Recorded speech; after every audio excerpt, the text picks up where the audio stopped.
नमस्कार, जय हिंद, जय भारत। भारतीय अवाम ताकत दल अपने भारतीय भाई बहनों अर्थात अपने देश भारत की जनता अर्थात अपनी भारतीय अवाम से भारतीयता आधारित आपसी श्रद्धा, भारतीयता आधारित आपसी स्नेह, भारतीयता आधारित आपसी प्रेम, भारतीयता आधारित आपसी अखलाक मोहब्बत, भारतीयता आधारित आपसी सहयोग, भारतीयता आधारित आपसी सम्मान, भारतीयता आधारित आपसी एकता, भारतीयता आधारित आपसी भाईचारा, भारतीयता आधारित आपसी गंगा जमुनी तहजीब तथा भारतीयता आधारित आपसी सद्भाव को समझने व इन्हें आत्मसात करके वैसा ही और उसी अनुसार आचरण एवं व्यवहार करने हेतु और इसके समस्त भारत में प्रचार प्रसार करने हेतु और इसकी अहमियत और महत्व को प्रत्येक देशवासी को समझाकर उसे अपनाते हुए वैसा ही और उसी अनुसार आचरण एवं व्यवहार करने हेतु और प्रत्येक देशवासी को अपना ही भारतीय भाई बहन मानकर, समझकर और अपनाकर उनके साथ वैसा ही और उसी अनुसार आचरण एवं व्यवहार करने हेतु सतत, सदैव और हमेशा अदब के साथ, आदर के साथ अर्ज करता है, विनती करता है। अब तो हमारे आदरणीय भारतीय भाई बहनों को ये स्पष्ट होता जा रहा होगा कि भारतीय अवाम ताकत दल शुद्धतः इस देश में भारतीयता आधारित ही आपसी भाईचारा, आपसी एकता, आपसी गंगा जमुनी तहजीब और आपसी सहयोग, आपसी सम्मान, आपसी अखलाक मोहब्बत, आपसी श्रद्धा, आपसी स्नेह, आपसी प्रेम, आपसी सद्भाव इत्यादि सभी कुछ। और यही नहीं बल्कि देशभक्ति और जनभक्ति मतलब कि मुल्क परस्ती और अवाम परस्ती भी भारतीयता आधारित ही स्थापित करने के लिए निरंतर प्रयास कर रहा है। अभी सीमित संसाधन सोशल मीडिया के, यूट्यूब के, वीडियो के पैगाम के माध्यम से ये हमारे आदरणीय भारतीय भाई बहन इस बात को महसूस करते होंगे और इस चीज के एहसास का प्रसार भी हो रहा है, उसकी प्रतिक्रियाएं भी आ रही हैं। अब जो इस राजनीति और सत्ता के जो ठेकेदार हैं, जो कि हमारी आवाम के और हमारे देश के रहनुमा होने का जो दम्भ भरते हैं, देशभक्ति का जो दम भरते हैं, राष्ट्रवाद का जो दम भरते हैं और भारतीय सांस्कृतिक राष्ट्रवाद का जो दम भरते हैं, इसके पहले जो है यानी भारत के हितों का दम भरने वाले और बराबर अल्पसंख्यक बोल करके हमारे इस्लाम आस्था वाले भारतीय भाई बहनों को छलने वाले और उनको वोट बैंक की तरह इस्तेमाल करने वाले और फिर एक वामदलों का तबका है जो कि माने गरीबों और जो समाज के जो सताए गए या दलित तो नहीं सताए गए जो तबके हैं, उनका रहनुमा होने का दम भरने वाले जो है उन्हीं को या उन्हीं तबकों को यानी जिनका रहनुमा होने का वो दावा करते रहे, दम भरते रहे, उन्हीं को छलने वाले, उन्हीं के साथ छल कपट करने वाले जो है ये और ये जो खास करके जो दल है GNPC, गांधी नेहरू परिवार, चड्ढा चौकड़ी काकस और कम्युनिस्ट, ये तो अवाम के दुश्मन है ही, ये देश के गद्दार भी हैं। और GNPC का तो है वो मैंने मतलब कि इनकी आवाम की भी दुश्मन है, देश की गद्दार भी है और देश की लुटेरी भी है। और सबसे खतरनाक बात है कि वह एक औपनिवेशिक ताकत है। तो ये जो शक्तियां हैं राजनीतिक दलों के वेश में, वो अपने इन पापों को छुपाने के लिए और अपना चेहरा जो है जनता के सामने चमकाने के लिए जो भी है, और ये इनके सिपा सालार होते हैं कुछ, और खास करके जेएनपीसी तो खैर बहुत बड़ा गिरोह उसने खड़ा कर रखा है। जैसा कि मैंने बताया था कि चाटुकार पत्रकारों का, चाटुकार इतिहासकारों का गिरोह है, चाटुकार मीडिया का गिरोह है, चाटुकार बौद्धिक वर्ग का गिरोह है, चाटुकार पत्रकारों का गिरोह है, जो कि जेएनपीसी के इन सभी पापों को, यानी भारत विरोधी, भारत के खिलाफ गद्दारी का और अवाम विरोधी, जिस अवाम से वोट लेना सत्ता हथियाना उसके साथ गद्दारी और देश को लूटना, औपनिवेशिक ताकत की तरह जो है भारत के खिलाफ जो है वो साजिश चलाना, और जब भी मौका मिलता है भारत के खिलाफ कुचक रही ये चलाती रहती है। तो इन सारे पापों को ढकना और फिर इनके पक्ष में एक झूठी महिमा मंडन का वातावरण बनाना, ये जो गिरोह करता है। कौन गिरोह? जेएनपीसी का के चाटुकार इतिहासकारों का गिरोह, जेएनपीसी के चाटुकार बौद्धिक वर्ग का गिरोह, जेएनपीसी के चाटुकार पत्रकारों का गिरोह, जेएनपीसी के चाटुकार मीडिया का गिरोह। इसके विषय में भारतीय जनता दल ने बताया हुआ, लेकिन जब भी मौका आएगा तो उसको और विस्तार से बताएगा। तो ये सारे जो गिरोह हैं या ये पार्टियां जो है अपने पापों को छिपाने के लिए, और जो बाकी जो पार्टियां हैं वो माने जन विरोधी भी हैं और भारतीय एकता के भी दुश्मन है।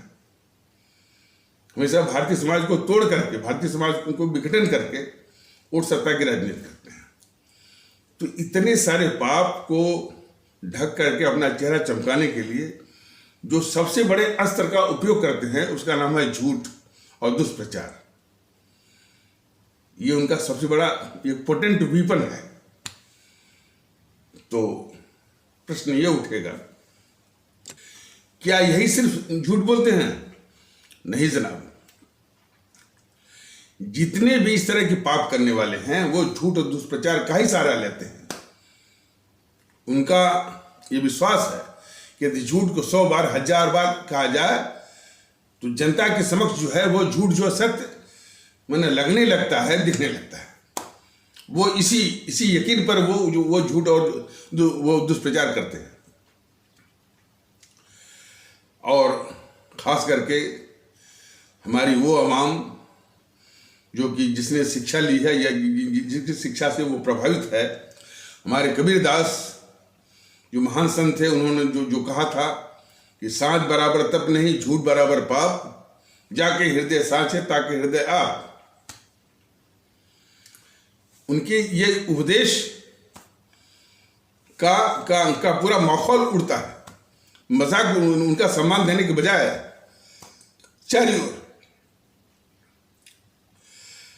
तो सवाल उठेगा कि भाई क्या सिर्फ यही मैंने जो राजनीतिक दल हैं और राजनीतिक दलों के नेता और प्रवक्ता हैं और फिर उनके जो समर्थक हैं, जिसे जेएनपीसी के समर्थक मैंने बताया कि उसके चाटुकार इतिहासकारों का गिरोह, चाटुकार पत्रकारों का गिरोह, चाटुकार बौद्धिक वर्ग का गिरोह, चाटुकार जो है मीडिया का गिरोह, सिर्फ यही ऐसे हैं कि जो झूठ और दुष्प्रचार का सहारा लेते हैं? ऐसा नहीं है।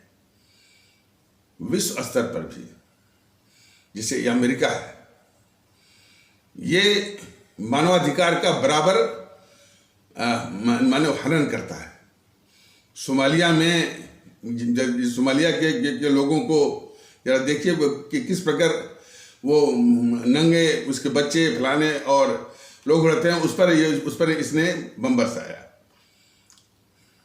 काफी वियतनाम पर लोगों को जो इसने बम बरसाया इसी अमेरिका ने, और कोई न कोई बात लेकर के वो इराक को तबाह किया, अफगानिस्तान को तबाह किया, हर जगह करता रहता है। वही जो है उपदेश देता रहता है, जिसको बोलते हैं इंटरनेशनल कॉप की तरह। कॉप माने पुलिस, तो अंतर्राष्ट्रीय पुलिस या इंटरनेशनल कॉप की तरह जो है हर किसी देश में हस्तक्षेप के लिए मानवाधिकार नाम का वो हथियार का प्रयोग करता है। और करीब 10-12 साल पहले, 10-15 साल पहले उसने श्रीलंका को भी अब अपने शिकंजे में लेने के लिए मानवाधिकार हनन के हथियार का प्रयोग किया था, जिसमें कि हमारे देश के जो कम्युनिस्ट हैं, जो कि हमेशा अमेरिका का विरोध करते हैं, वो चीन के इशारे पर अमेरिका के जो प्रस्ताव लाया था श्रीलंका पर मानवाधिकार हनन का, चीन के इशारे पर वो समर्थन किए थे, करवाए थे। तो ये कितने गद्दार हैं ये कम्युनिस्ट वाले, इनकी तो कहानी अलग है। तो ये सभी जो है झूठ और दुष्प्रचार का ही करते हैं। तो ये अमेरिका का पूरा प्रशासन और वहाँ का जो मीडिया है, जैसे आपका वाशिंगटन टाइम्स और नहीं वाशिंगटन पोस्ट है, और न्यूयॉर्क टाइम्स, और एक टाइम्स भी निकलता है, और वॉल स्ट्रीट जर्नल, ये सब झूठ के आधार पर ही इनके विषय में। अच्छा, और यही नहीं बल्कि जो यहाँ से लंदन से जो है BBC और गार्जियन, सब झूठ और दुष्प्रचार का ही सहारा लेते हैं। भारतीय एवं ताकत दल ने इसी एपिसोड के कई एपिसोडों के माध्यम से बताया गया है कि एक तो ये झूठ और दुष्प्रचार का सहारा लेते हैं, और इनकी थोड़ी विशेषता होती है कि ये कई भागों में बट करके, मैंने कई विंग में तब ये झूठ और दुष्प्रचार के साथ इनमें एक विंग क्या होता है, एक झूठी खबर रचता है, दूसरा उसी खबर को उठा लेता है, तीसरा जो है उसी खबर में कुछ और मिर्च मसाला बना करके फिर उसका दुष्प्रचार करता है। इस तरह से करते हैं सर। भारतीय जनता ताकत दल ने इसी YouTube के कई एपिसोडों में बताया है कि ये जो है इनका जो चरित्र है, ये भारत विरोधी अंतर्राष्ट्रीय साम्राज्यवादी ताकतों की मीडिया है। ये कौन है? भारत विरोधी अंतर्राष्ट्रीय साम्राज्यवादी ताकतों की मीडिया है। तो ये भारत विरोधी इनका चरित्र रहा है, भारतीय जनता ताकत दल ने कई बार बताया हुआ है। और ये हमारे देश के जो छुटभैये के किस्म के, यानी जो है जो टैब्लॉइड्स, खास करके द वायर और the Quint, the print, Karma इत्यादि से मिल करके भारत विरोधी जो है झूठी आधारहीन कहानियों को रचना, दुष्प्रचार करना, और भारत में किसी न किसी बहाने अशांति और अस्थिरता पैदा करना, भारत की आर्थिक प्रगति को रोकना, वो आगे न बढ़ पाए। इस तरह का षड्यंत्र जो है ये भारत के ये जो छुटभैये किस्म के हैं, the wire, the Quint, the print, Karma, उन भारत विरोधी अंतर्राष्ट्रीय साम्राज्यवादी ताकतों के मीडिया, लंदन से 2 निकलते हैं, BBC और द गार्जियन, और अमेरिका से ये मैंने बताया है टाइम्स और New York times, wall street journal और वॉशिंगटन पोस्ट इत्यादि। इनके विषय में भारतीय जनता दल कई बार बताया, लेकिन ये बीबीसी जो डॉक्यूमेंट्री निकली, तब इस पर जो है तमाम बीजेपी के लोग जो है वो बोलने लगे बीबीसी ये करता है, बीबीसी वो करता है। भारतीय जनता दल कितनी बार बताया, उसी भारतीय जनता दल का ये बीजेपी वालों ने विरोध किया। और बीजेपी का चरित्र तो और विचित्र है। बीजेपी जब भी एनपीसी के असली चरित्र को, खास करके हमारे मुल्क के परिप्रेक्ष्य में, अपने मुल्क के परिप्रेक्ष्य में जब भी इस तरह की इन मीडिया का वर्णन किया, बीबीसी इत्यादि का, तो इस बीजेपी ने हमेशा इस भारतीय जनता दल का को रोकने का हर संभव कोशिश, हर संभव साजिश किया इसने। और आज जब बीबीसी एक डॉक्यूमेंट्री बना रही है, तब उस पर हाय हल्ला ये कर रहे हैं। ये चरित्र है, असली चरित्र है बीजेपी वालों का। कई बार जमाने से मतलब कि वो 3-4 साल हो गए कहते हुए कि ये भारत विरोधी मीडिया है।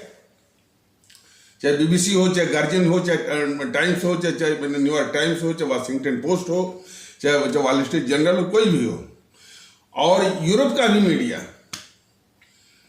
और खास करके यूरोप का जो राजनीतिक जो माहौल है, अमेरिका का जो राजनीतिक माहौल है, वो भारत विरोधी ही है वो, और हमेशा झूठ और अफवाह का ही सहारा लेता है। और यदि हम रूस और यूक्रेन युद्ध के विषय में बात करें, तब भी यूरोप का मीडिया, अमेरिका का मीडिया झूठी अफवाहें,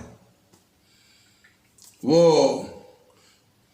रूस अकेला, मैंने नाटो देश करीब 45 के आसपास हैं, और भी उसके समर्थक हैं, वो यूक्रेन को सहायता दे रहे हैं, अमेरिका भी सहायता दे रहा है। रूस सबको परास्त करके जो है धीरे धीरे वो यूक्रेन के हिस्सों को जो है वो यूक्रेन के हिस्सों को वो जीतता जा रहा है। और उसके संबंध में बताना जरूरी है कि पुतिन साहब अपने देश की एकता और अखंडता के लिए जो संघर्ष कर रहे हैं, वो इतिहास के पन्नों में रूस को बचाने का जो काम कर रहे हैं, वो इतिहास में भी जो है वो याद किए जाएंगे, यानी याद किए जाएंगे रूसियों के द्वारा। और देखिए, जब शीत युद्ध का वक्त था, जब 2 धड़े थे मैंने संसार में, एक रूस वाला ब्लॉक, एक अमेरिका वाला ब्लॉक, दोनों के अलग अलग सैन्य संगठन थे। अमेरिका का जो सैन्य संगठन था उसको बोलते थे North Atlantic Treaty Organization, NATO, और रूस वाला था, उसका नाम था वार्सा पैक्ट। तो जब रूस का इस अमेरिका ने रूस ना था बल्कि वो सोवियत संघ था, तो सोवियत संघ से कुछ विखंडन करवा करके वो 11-12 देश वो अलग करवाया है ये अमेरिका ने।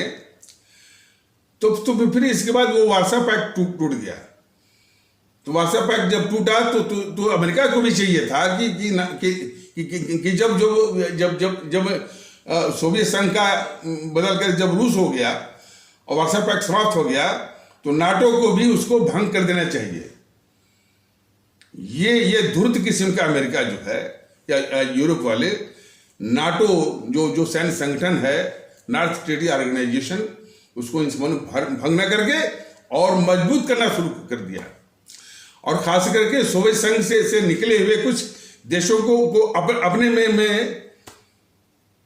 मिलाना शुरू कर दिया।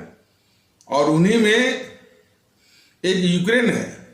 यूक्रेन जो है वो रूस के साथ ही था। तो सोरोस जो है ना, जॉर्ज सोरोस, ऐसे जो है वो षड्यंत्रकारियों ने जो रूस समर्थक शासक को हटा करके जेलेंस्की को लाए, और जेलेंस्की बराबर बोलता रहा कि हम नाटो में के सदस्य बनेंगे। तो कौन भला, यानी चाहे पुतिन हो चाहे कौन भला चाहेगा कि नाटो की सेनाएं जो है ठीक रूस के राजधानी मॉस्को के आसपास आकर के डटें।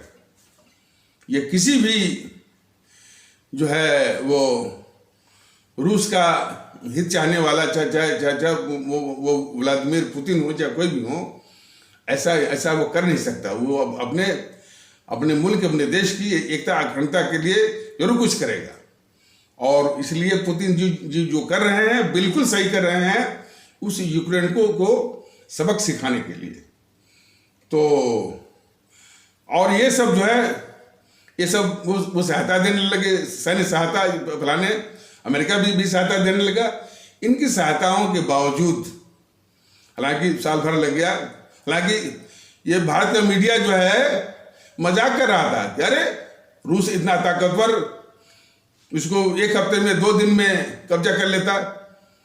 यहाँ का मीडिया, भारत का मीडिया, यानी एकाध अपवाद को छोड़कर कि बहुत घोर भारत विरोधी है, जान लीजिए।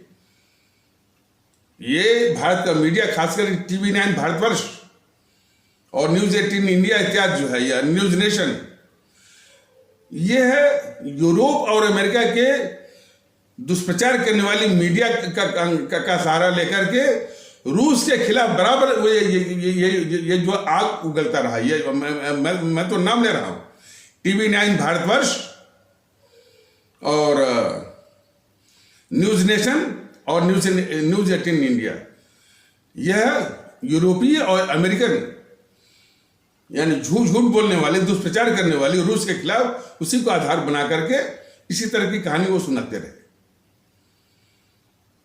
वो और रूस ने कितनी तबाही मचाई यूक्रेन में, उसको नहीं पता, उसको थोड़ा बहुत नाम के लिए बता दिया बराबर कि यूक्रेन की सेना ने इतने जो है रूस के टैंक तबाह कर दिए, ये कर दिए, वो कर दिए। तब भी रूस जो है, यानी नाटो की सहायता और अमेरिका की सहायता के बावजूद भी वो धीरे धीरे वो इनके शहर बाई शहर यूक्रेन का वो जीतता गया। और सबसे इंपॉर्टेंट जो है बखमुत अभी जीता है। और उसने जो नाटो का कमांड सेंटर जो यूक्रेन में था और जो कि तहखाने में था, उसको भी आक्रमण किया रूस ने, और सही किया। और जो नाटो का कमांड सेंटर यूक्रेन में था, जब जिसने तबाह किया, तब यही मीडिया वाले जो भारत विरोधी मीडिया है, टीवी 9 भारतवर्ष और न्यूज 18 इंडिया और न्यूज नेशन इत्यादि जो है, ये दुष्प्रचार करने लगे कि रूस ने जो है नाटो पर आक्रमण किया। पता है कितना झूठा। रशिया ने यूक्रेन में जो नाटो का कमांड सेंटर था उस पर आक्रमण किया, और बड़े सुरक्षित जगह पर वो बना गया था, हमने जमीन के अंदर बंकर में वहां पर आक्रमण किया। तब सब जाके डरे। और इनको जेलेंस्की को, हाँ जेलेंस्की बहादुर के साथ डटे हुए, बहादुर के साथ डटे हुए हैं। लेकिन जब वो यूक्रेन की सेनाएं जब घिर गई थी बखमुत में, 30,000 सैनिक गिर गए थे और वो मारे गए। हालांकि भारतीय ताकत दल इसके पक्ष में नहीं था कि सेनाओं को घेर कर मारिए, बल्कि उनको घेर करके उनको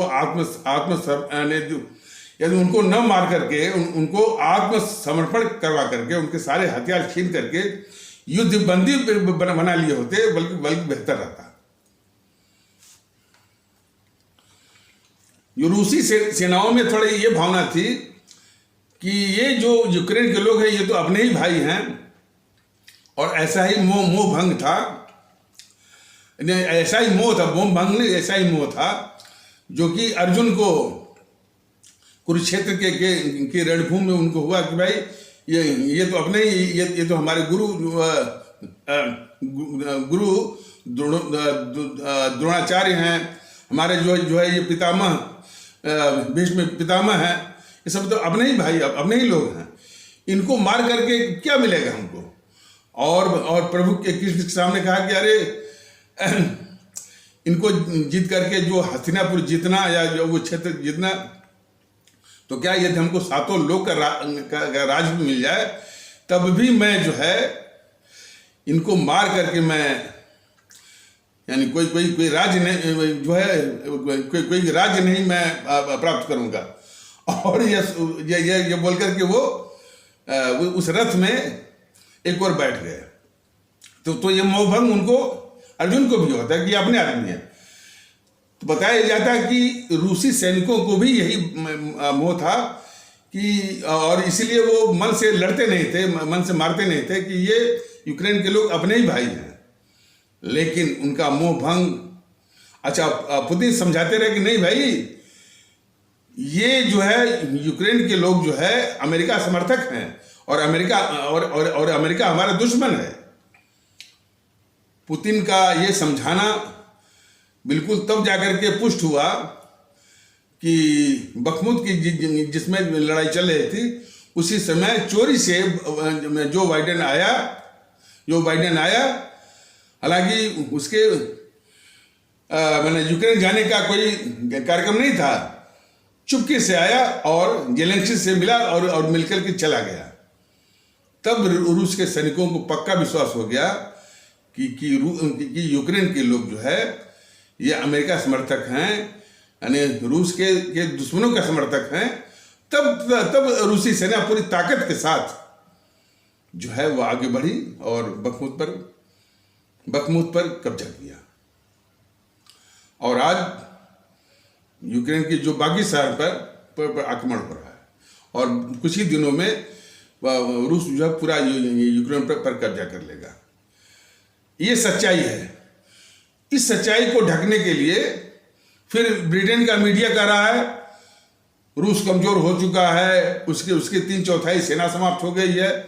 उसी दुष्प्रचार को, ब्रिटेन की मीडिया के दुष्प्रचार को उठा करके ये देश के गद्दार किस्म की media TV9, Bharatvarsh, news nation, news 18 India उसको चर्न आउट कर रहे हैं, घुमा रहे हैं, फेर रहे हैं। तो ये भी बहुत बड़े, तो इन सब में झूठ और दुष्प्रचार। अब आप लोग सोचते हो कि भाई झूठ और दुष्प्रचार क्या क्या, अमेरिका या अमेरिका का मीडिया, यूरोप का मीडिया या हमारे देश के जितने भी राजनीतिक दल हैं नेता प्रवक्ता ही करते हैं। इसका ऐतिहासिक पृष्ठभूमि है। हमारे आदरणीय भारतीय भाई बहन जरा समझे, इसकी ऐतिहासिक पृष्ठभूमि है। बताइए, हमारे सनातन कहे जाने वाले इतना आदर्शमय, पुरातन और इतने उच्च आदर्शों का जो है ये पंथ और उसका समाज, उसको तबाह करने वाले जो है तबाह करने वाले पंथ के, माने सनातन पंथ के जो ठेकेदार, जो कि सामंत शाह थे, उन्होंने सनातन पंथ को तबाह किया, बर्बाद किया। वो भी झूठ और दोहरे चरित्र और के द्वारा उन्होंने पाखंड, कर्मकांड और अंधविश्वास को जन्म दिया। और दोहरे चरित्र और झूठ का हमेशा सहारा लिया। जैसे मैं उदाहरण बता रहा हूं, बराबर अपनी जबान से बोलते रहे वसुधैव कुटुंबकम, यानी पूरा विश्व हमारा परिवार है, लेकिन पड़ोसी के साथ कैसे व्यवहार करना है वो ये उनके चरित्र से आप वो देख सकते हैं।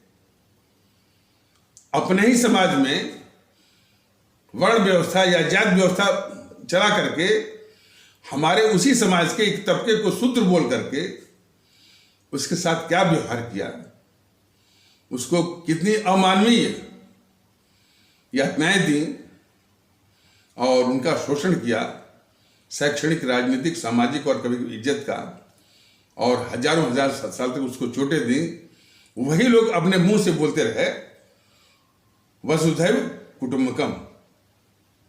जरा जरा उनके इस झूठ को पहचानिए। और फिर क्या बोलते रहे कि विद्या धन जितना ही आप दान करेंगे उतना ही ये बढ़ता है। ये तो मुंह से बोलते रहे, लेकिन ये विद्या जो है, ये ज्ञान जो है, कुछ ही लोगों को, जो सम्भ्रांत, जो सम्राटवादी तबका है वही पढ़ेगा, और बाकी को पढ़ने की जरूरत नहीं है। यह भी वो व्यवस्था किए थे। तो ऐसा व्यवस्था करने वाले भी उपदेश देते थे कि विद्या धन जो है वो दान करने से, बांटने से विद्या धन माने बढ़ता है। और तीसरा झूठ, मैंने कुछ नमूने बता रहे हैं, बोलते थे कि विद्या ददात विनयम, विद्या जो है वो निम्रता देती है। ये सिर्फ बोलते थे, लेकिन विद्या के नाम पर क्या अहंकार का प्रदर्शन वो करते थे शास्त्रार्थ के नाम पर, जो है ये जग जाहिर है।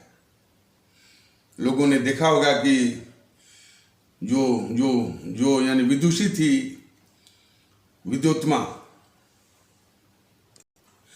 तो उस वक्त जो शास्त्रार्थ का प्रचलन था, सिर्फ बौद्धिक अहंकार का एक भौंडा प्रदर्शन था। वो जो विदुषी थी, विद्योत्मा, उसने कहा कि भाई जो हमको शास्त्रार्थ में पराजित कर देगा, मैं उसी के साथ विवाह करूंगी। और उसने एक से एक जो है पंडित लोगों को, जो है वो शास्त्रार्थ के ज्ञानी लोगों को, जो तथाकथित ज्ञानी लोगों को उसने परास्त कर दिया शास्त्रार्थ में। तो इन तथाकथित ज्ञानी लोगों का जब बौद्धिक अहंकार को चोट मिली, तो उन समूह ने एक गिरोह बना लिया, वो गैंगअप हो गए। अब इसको अपमानित करने के लिए, विद्योत्मा को अपमानित करने के लिए, कि उसको संसार के सबसे मूर्ख से उसकी शादी कराई जाए, तब उनके ने जो अहंकार को चोट मिली है, और तो उस चोट को सहलाने का उनको मौका मिलेगा। कब? जबकि विश्व के सबसे मूर्ख व्यक्ति से विद्योत्मा की वो शादी कराएंगे। इस षड्यंत्र में वो सब लग गए। और फिर कालिदास को, माने कितने मूर्ख थे ये तो आप जानते हैं कि जिस डाली पर बैठे थे, जो डाली पेड़ की ओर से निकल रही थी, वो पेड़ की ओर ही वो काट रहे थे। तो उन्होंने समझा कि मैंने तय किया कि लगता है कि इससे बड़ा कोई मूर्ख नहीं होगा, और कैसे उसको सिखा करके, पढ़ा करके, और शास्त्रार्थ के नियमों को उल्टा सीधा रख करके विद्योत्मा को हरा करके शास्त्रार्थ में उसका विवाह करा दिया। तो ये शास्त्रार्थ के जरिए बौद्धिक अहंकार के भौड़ा प्रदर्शन का जीता जागता नमूना है। और सनातन पंथ के जो ठेकेदार रहे हैं, और जो कि दोहरे चरित्र के, मैंने अभी बताया, बोलेंगे वसुधैव कुटुंबकम, और अपने ही समाज के लोगों को शूद्र बोल करके यानी अमानवीय यातनाएं देना, और भी चीजें बोलेंगे कि विद्या ददात विनयम, और फिर उसी विद्या पर बौद्धिक अहंकार के द्वारा जो है शास्त्रार्थ के जरिए जो है बौद्धिक अहंकार का भौंडा प्रदर्शन करने वाले ही बोलते थे विद्या ददात विनयम। और विद्या का दान करने से, विद्या को देने से विद्या बढ़ती है, इसका उच्चारण करने वाले, इसका जबान चलाने वाले ही जो है, उन्होंने ये व्यवस्था दी थी कि जो है शिक्षा या वेद पढ़ने का अधिकार जो है कुछ सीमित लोगों को ही होगा, सम्राटवादियों को ही होगा। तो उस वक्त से भी झूठ और पाखंड और अंधविश्वास और कर्मकांड से के द्वारा पूरे सनातन पंथ के समाज को जकड़ लिया। और जो जो जो मैंने हमारे शुद्ध बोल करके उस तबके के साथ जो अन्याय तो हुआ ही, और कई लोगों ने इस सनातन पंथ से निकलने की कोशिश की। हमारे महात्मा बुद्ध ने जो है वो बौद्ध धर्म चला करके, महावीर जी जो है वो जैन धर्म चला करके, नानक जी जो है वो सिख पंथ चला करके, इसी सनातन पंथ से सिर्फ इन्हीं सनातन पंथ के ठेकेदारों के द्वारा जो कर्मकांड, पाखंड, दोहरा चरित्र और जो है अंधविश्वास से पूरा जो जकड़ रखा था। अब आप कहेंगे कि जो सिर्फ सनातन पंथ में ही आप कह रहे हैं, इस्लाम तो और भी ज्यादा। बताइए, हिंसा कत्लेआम के बल पर पूरा देश का देश वो परिवर्तित कर दिया इस्लाम में। तो उसमें जो कट्टरवादी जो तत्व हैं, जो सामंतशाही सोच वाले हैं, वो कभी इस बात को कबूलते हैं कि इस्लाम का नाम लेकर के मैंने पूरा ईरान, पूरा अफगानिस्तान और जो है और मुल्कों में जो इस्लाम को फैलाया। शर्म आती है उनको? नहीं आती है ना। और आज भी झूठी कहानियां उसके ठेकेदार वो सुनाते हैं। 3 जो कुरीति है उसमें, हलाला, बताइए कितनी अमानवीय है। और जो है पशु बलि, या जो वो बकरीद के नाम पर करोड़ों बेजुबानों की हत्या, कैसे वो जस्टिफाई वो करेंगे भाई? तो हलाला हुआ, और उस ईद के अवसर पर माने करोड़ों बेजुबानों की हत्या। और दूसरे पंथ जो इस्लाम को ना माने, दूसरे पंथ को मानने वाले को काफिर। इन कुरीतियों पर भी आज इस्लाम पंथ के ठेकेदार जो है उसको जो है उचित ठहराते हैं। अब ये सवाल उठता है, मैं ये पंथ के इन बुराइयों को बताने के लिए नहीं हूं, लेकिन इसके बाद और भी संत महात्मा आए, इन पंथों को मानवीय रूप देने की कोशिश किया। ऐसी बात नहीं कि लोगों ने प्रयास नहीं किया। ये जितने भी सनातन पंथ हुआ, इस्लाम पंथ हुआ, और भी पंथ हुए हैं, इनको मानवीय रूप देने के, ताकि वहां पर मानवता की इज्जत हो, वो कोशिश किया।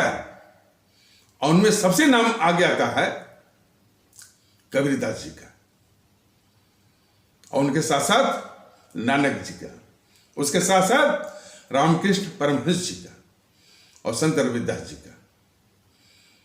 तो हमारे देश के लोगों को इनकी वाणियों को गले लगाना चाहिए। इन पंथों से ऊपर हमारे कबीरदास ने कहा कि अरे भाई, वेद पुराण सब गीता रामायण छोड़ दो, सिर्फ ये कहो कि सांच बराबर तप नहीं, झूठ बराबर पाप, जाके हृदय सांच है ताके हृदय आप। सत्य के बराबर कोई तपस्या नहीं है, और झूठ के बराबर कोई पाप नहीं है। 2 आचरण करो। सभी पंथों से ऊपर उठ करके। और उन्होंने कहा कि जो सत्य का आचरण करेगा, उसी के हृदय में प्रभु या ईश्वर का या अल्लाह या खुदा का, गॉड का या वाहिगुरु का वास होगा, उसी में निवास होगा।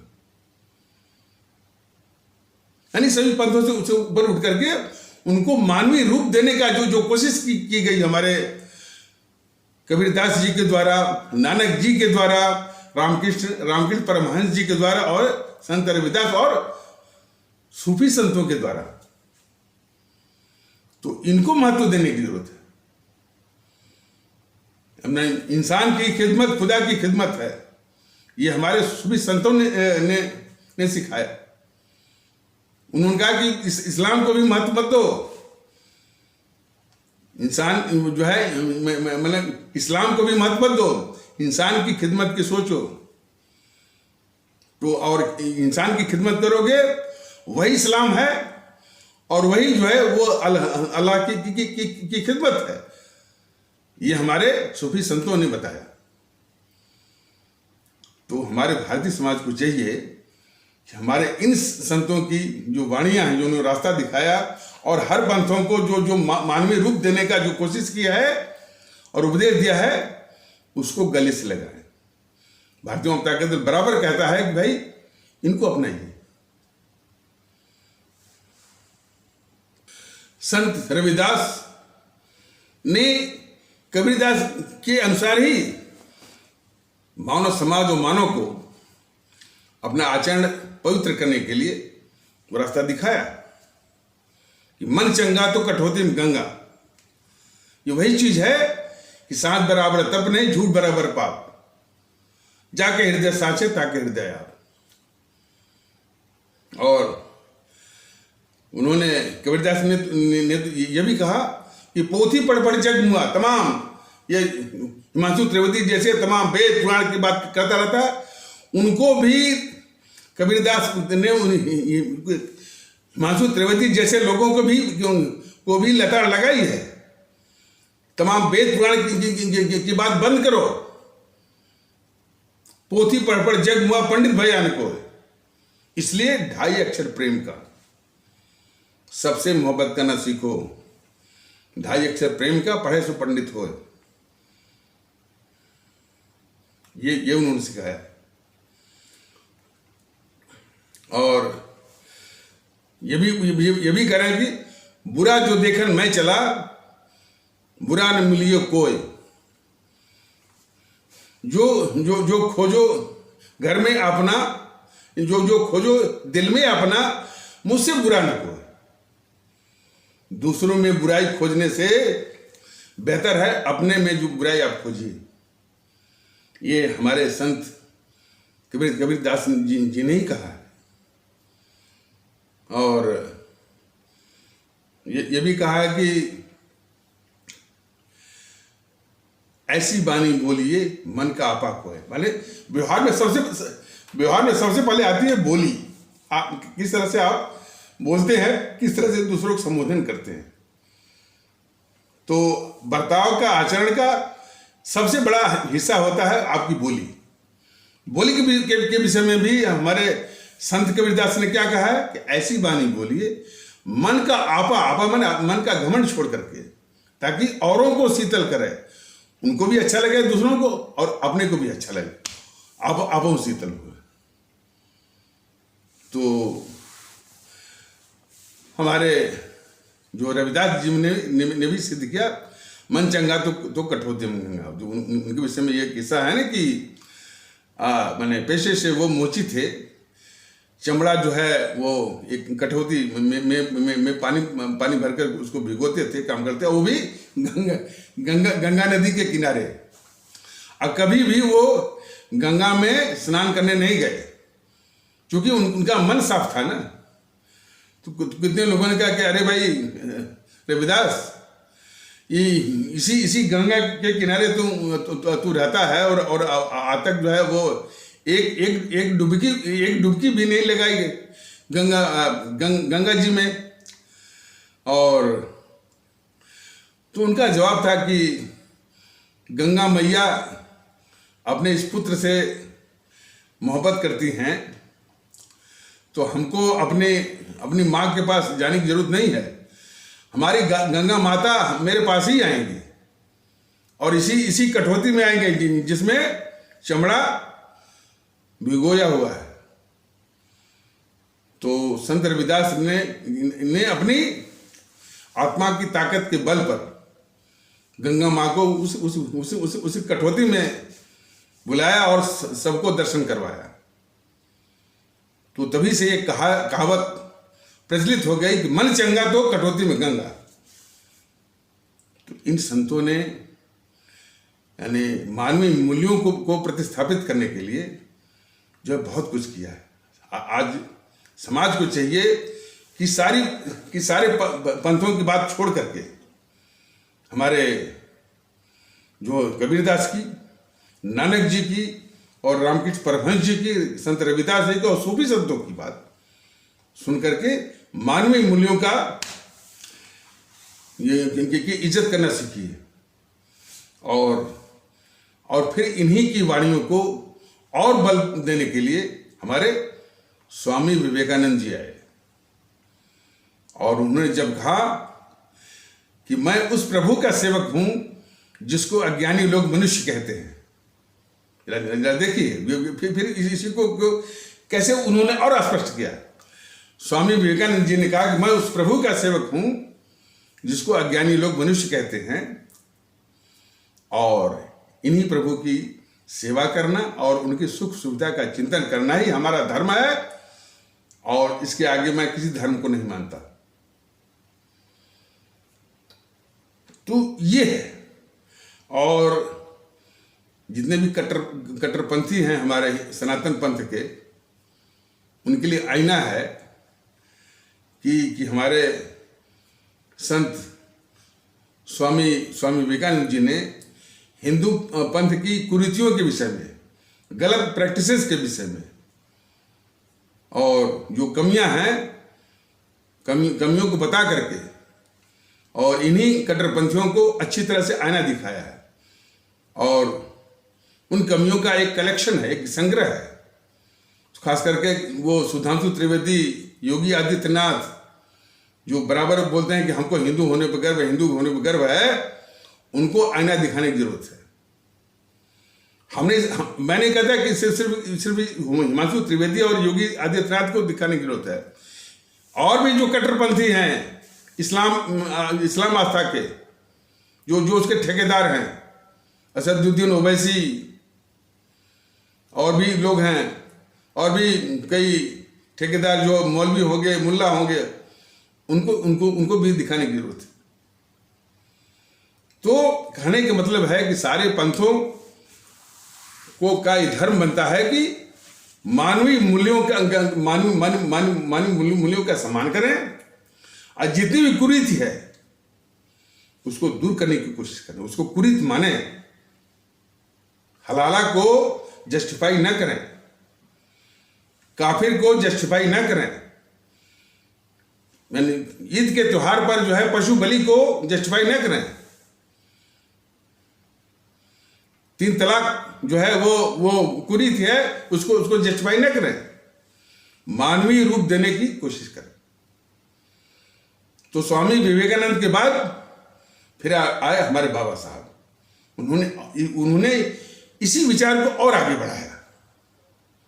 उन्होंने ये कहा कि मैं विश्व के सभी पंथों की इज्जत करता हूं,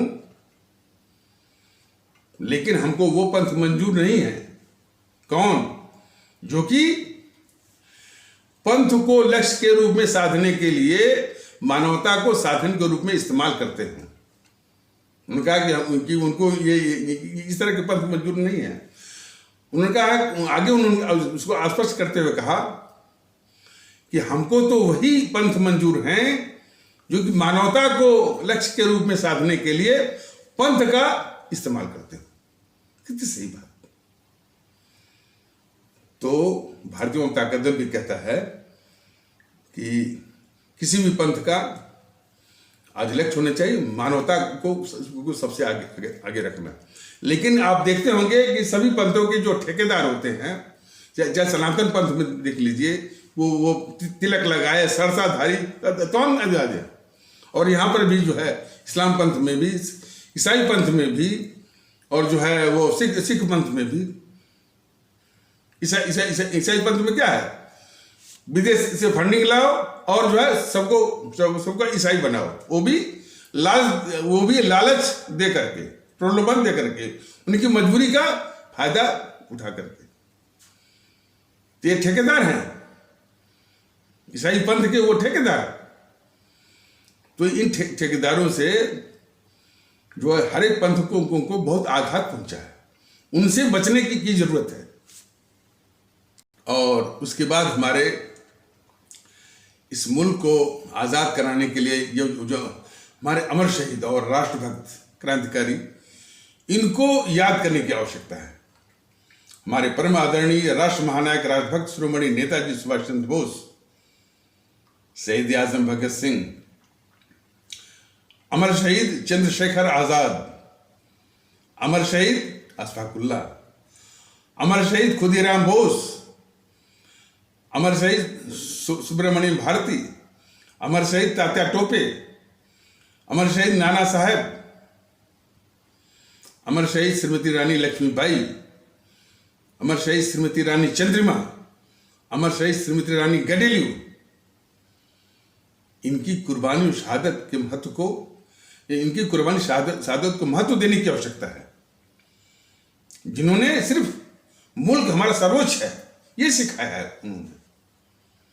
भारतीय जनता दल कह रहा है कि इन मूल्यों को जो है प्रतिस्थापित करना चाहिए, लेकिन ये देश के दुश्मन भारतीय जनता पार्टी वाले, कांग्रेस वाले, कम्युनिस्ट वाले इत्यादि जो है इन मूल्यों को प्रतिस्थापित करने के बजाय, इनका मत देने के बजाय दिन रात जो है सुधांशु त्रिवेदी जो है हिंदू सनातन जो है वो रटता रहता है। उसी के जवाब में और भी जो है वो इस्लाम के विषय में बोला करते हैं। बस इसी का माहौल चल रहा है।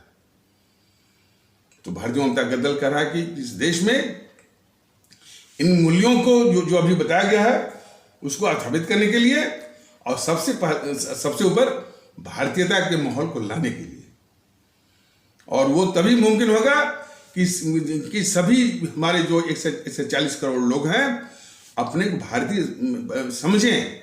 देखिए वो भारतीय हैं, उनको भारतीय बनाने की आवश्यकता नहीं है। जो ये पाखंडी आरएसएस है वो तो किसी जवान में बोल देता है मुसलमानों का भारतीयकरण करना चाहिए। बताइए, वो खुद ही भारतीय अपने को नहीं मानता है। वो आरएसएस अपने को भारतीय मानता ही नहीं। वो कहता हम तो हिंदू हैं और गर्व से कहते हैं हम हिंदू हैं। दूसरे को कह रहा है, वो आरएसएस कहता है कि मुसलमानों का भारतीयकरण करना चाहिए। इस बेवकूफ को क्या समझाया जाए कि इस देश में जितने लोग भारतीय ऑलरेडी हैं, पहले से हैं, भारतीय होने के बावजूद भी वो महसूस नहीं करते। जब वो महसूस करना शुरू करेंगे तब उनकी असली ताकत सामने आएगी। और इसका एक पौराणिक तथ्य भी है। रामायण देखिए, खास करके जो है वो रामानंद सागर वाली, तो उसमें जब ये प्रकरण आता है कि समुद्र पार करके जाना है, माता सीता का पता लगाना है, तो जामवंत जी उनको प्रभु महावीर जी को याद दिलाते हैं, कह रहे भाई हनुमान, वीर हनुमान, तुम बहुत बलशाली हो, ये एहसास तो करो, महसूस तो करो। तब प्रभु महावीर हनुमान जी ने महसूस किया कि हाँ भाई बहुत बलशाली है, महसूस किया, और फिर वो समुद्र पार करके लंका में आग भी लगा दिया, जला भी दिया और माता सीता का पता भी लगा लिया। उसी प्रकार हमारी जो आवाम है, भारत की आवाम है तो भारतीय, लेकिन भारतीय वो महसूस नहीं करती है। भारतीय जनता दल का दावा है कि आप भारतीय अपने मान करके अपनी ताकत का एहसास करिए। आप बहुत ताकतवर हैं, लेकिन ताकतवर आप कब होंगे? जब आप भारतीयता के आधार पर एक होंगे। यही निवेदन जो है बराबर। और कब एक होंगे? जबकि ये जो स्लफ है, यानी केचुर होता है ना, उसको स्लफ कहते हैं अंग्रेजी में, कि हम हिंदू हैं, हम मुस्लिम हैं, हम ठाकुर हैं, हम ब्राह्मण हैं, हम तमिल हैं, हम मलयालम हैं, हम उड़िया हैं। इस सारे स्लफ को या केचुर को आपको छोड़ना पड़ेगा। तो इन्हीं आवश्यक शब्दों के साथ इस आवश्यक परिचर्चा को यहीं पर विराम दिया जाता है। तब तक के लिए नमस्कार। जय हिंद, जय भारत।